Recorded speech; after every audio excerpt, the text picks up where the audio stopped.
வணக்கம். வந்துட்டு நிச்சயம் நல்லது விரும்புகிறது வளவலன்னு பேச போகிறதில்ல. நான் ஆல்ரெடி பதிவில் போட்டிருக்கேன். நான் உங்களுக்கு ஒரே ஒரு எக்ஸாம்பிள் சொல்கிறேன். இப்போ பூண்டியில் இருக்கேன். பூண்டியை மட்டும், அதாவது ஒரு பானை சோற்றுக்கு ஒரு சோறு பதம். ஒரு திருமுருகன் பூண்டி நகராட்சி என்ன பண்ணிகிட்ருக்கு, ஒரு திருப்பூர் மாநகராட்சி என்ன பண்ணியிருக்கு. இது போதுமானது. இதுதான் ஒட்டுமொத்த தமிழ்நாடும். இதில் உங்களுக்கு வேறு சந்தேகமே வேண்டாம். இப்போ பூண்டி நகராட்சி, திருமூண்டி நகராட்சி பொறுத்த வரைக்கும் 15 கோடி ரூபாய்க்கு சென்ட்ரல் கவர்மெண்ட்டில் ஃபண்டு வந்ததுங்க. சாலிட் வேஸ்ட் மேனேஜ்மெண்ட், திடக்கழிவு மேலாண்மைக்கு. அதில் 4 கோடி சாப்பிட்டாங்க இங்கே இருக்கக்கூடிய திமுகவை சேர்ந்த அதனுடைய தலைவர் மற்றும் அதனுடைய வார்டு உறுப்பினர்கள். 1. 2வது, குப்பைகளை தரம் பிரித்து வாங்குறதே இல்லைங்க. அந்த குப்பையை மொத்தமாக வாங்கி போய் அப்படியே கொண்டு கொட்டிட்டு தான் இருக்காங்க. இது வரைக்கும் திடக்கழிவு மேலாண்மையை இவங்க இது வரைக்கும் ஒரு முறையாக செஞ்சதுக்கான எந்த விதமான அறிகுறியும் இங்கே திருப்பூரில் இப்போ பூண்டியில் இல்லை. நல்லாத்தை பாதுகாக்கணும்னு சொல்லி ஒரு குழு ஏற்படுத்தினாங்க. அதில் 400 பேர் நான் தான் சேர்த்தேன். என்னையே அந்த குழு விட்டு தூக்கிட்டாங்க. அப்படின்னா இவங்களோட லட்சணம் எந்தளவுக்கு இருக்குன்னு பாருங்கள்.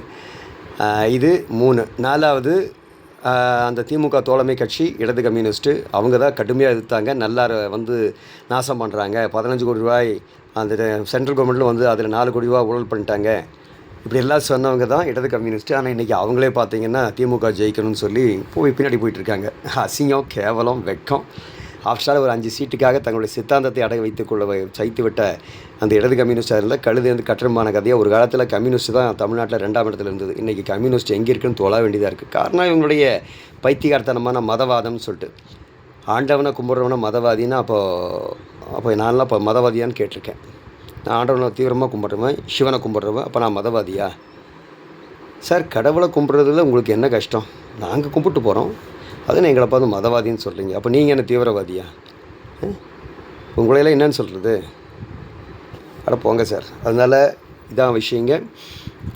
பூண்டியில் எங்கேயுமே சாலை வசதி கிடையாது. பெரியாய்பாளையம் ரோடே பார்த்தீங்கன்னா நாரி கிடக்குது. 3 வருஷமாக நானும் கத்திகிட்ருக்கேன் அந்த ரோடு அகலம் பண்ணணும்னு சொல்லிட்டு. ஒரு ஸ்டெப்பு கூட பண்ண கிடையாது. எங்கேயுமே பூண்டியில் ரோடுகளே போட்டதாக சரித்திரமே இல்லை. விஜிவி கார்டில் மட்டும் ஒரு பக்கம் போட்டாங்க. அப்புறம் ராக்கியாபாளையத்தில் சும்மா ஒரு 1/2 கிலோமீட்டர் தூரத்தில் போட்டிருக்காங்க. அவ்வளோதான். இது தவிர இவ்வளோ பெரிய நகராட்சியில் ஏகப்பட்ட ஃபண்டு வருது, ரோடு போடல. குப்பையை முறையாக பிரித்து வாங்கலை. முறையாக அந்த சாலிட் வேஸ்ட் மேனேஜ்மெண்ட் எக்ஸிக்யூட் பண்ணல. நல்லா அதை கெடுத்து நாசம் பண்ணிட்டாங்க. அந்த வார்டு மெம்பர்ஸ்லாம் அவங்களுக்கு வேணுங்கிறதுக்கு சௌகரியமாக என்ன பண்ணுமோ எல்லாம் பண்ணிட்டாங்க. சில வார்டு மெம்பர் 500 அடிக்கு பைப்பை குழி வெட்டி கூட்டு போயிட்டாங்க. அப்புறம் கமிஷன் ரெகுலராக பூண்டி நகராட்சியில் ரெகுலராக ஒவ்வொரு வார்டு மெம்பரும், அந்த எதிர்கட்சி வார்டு மெம்பர் 50,000 ரூபா வாங்குறாங்கிறது உறுதியான பேச்சு. இது நான் சொல்லலை. இதை சொன்னவரே பார்த்திங்கன்னா நான் சொன்ன அந்த இடது கம்யூனிஸ்ட்காரர் தான் அங்கே போராட்டம் நடத்துகிறப்போ. அதனால் இதை அவங்களே அவங்க தலையில் மண்ணை கொட்டிட்டாங்க. ஏன்னா அவங்களே அவங்க வாயில் ஒத்துக்கிட்டாங்க. இது எல்லாருக்கும் தெரியும். அதனால் இதுதான் திருமூண்டி நகராட்சியோட நிலைமை. ஒன்றுமே செய்யலை இன்றைய திமுக. ரெண்டாவது, திமுக தலைவரே பார்த்திங்கன்னா இது இந்த திருமூண்டி நகராட்சியானது முறையாக அன்றைய காலகட்டத்தில் இடது கம்யூனிஸ்ட்டுக்கு போயிருக்கணும். ஆனால் அந்த திமுகவை சேர்ந்த அந்த தலைவர் என்ன பண்ணிட்டாரு, எல்லா வார்டு மெம்பருக்கும் பணத்தை கொடுத்து அவருக்கு ஓட்டு போட வச்சு அவர் பின்புற கொள்ளைவாசல் வழியாக தலைவரானவர். அதனால் அந்த கட்சியுடைய லட்சணம் என்னங்கிறது உங்களுக்கு இதிலே தெரிஞ்சு போச்சு. 1, திருப்பூர் இன்றைக்கி குப்பை ஊராக மாறிடுச்சு. அதை மாற்றியவர் திராவிட முன்னேற்ற கழகத்தை சேர்ந்த மேயர் திரு தினேஷ் அவர்கள்.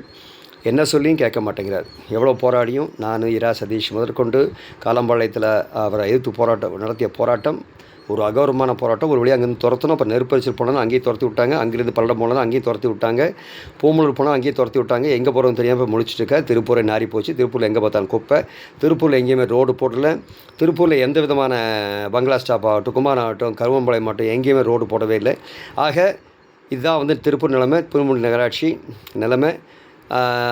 திருப்பூருடைய தொழில் வளர்ச்சிக்காக இந்த மாநில அரசு எட்டனா கூட ஒரு ஸ்டெப்ஸும் எடுக்கலைங்கிறது திருப்பூருக்கு தெரியும். இன்றைக்கி திருப்பூர் நேரத்தில் பயங்கர பிஸியாக இருக்க வேண்டியது இப்போ காற்று வாங்கிட்டு இருக்கு. ஆக எந்த வகையிலும் தொழில் மேம்படுவதற்கு இந்த திமுக அரசு எதுவுமே செய்யவே இல்லை. ஒன்று கூட செய்யலை. ஒரு திட்டம் கூட வகுக்கலை. இருந்த அம்மா உணவகத்தையும் மூடிட்டாங்க. ஆக ஒன்றுமே செய்யாத திமுகவுக்கு, இன்னும் சொல்லப்போனால் கெடுத்த திமுகவுக்கு ஓட்டு போடுறது எந்த வகையில் சரின்னு யோசிங்க. இதுதான் திருமூண்டி திருப்பூர் நகராட்சியினுடைய மாநகராட்சியின் நிலைமை. அப்படின்னா ஆல் ஓவர் தமிழ்நாடு அவ்வளோதான். இதே தான் மொத்த தமிழ்நாடே இப்படி தான். ஆக தமிழ்நாட்டில் 10 லட்சம் கோடி ரூபா கடன் வேறு, 6 லட்சம் கோடி ரூபா எக்ஸ்ட்ரா கடன் வேறு வாங்கியிருக்காங்க. வாங்கி என்ன பண்ணாங்க, எல்லாம் வீட்டுக்கு கொண்டு போயிட்டாங்க. அது அந்த வீடியோவில் சொல்லியிருப்பார். அதனால் எந்த வகையிலும் பிரயோஜனமற்ற இந்த திராவிட முன்னேற்ற கழகத்தின் கூட்டணியை நிச்சயம் மக்கள் விரட்டி அடிக்க வேண்டும் அப்படின்னு சொல்லி நேரத்தில் கோரிக்கை வச்சுக்கிறோம். நன்றி, வணக்கம்.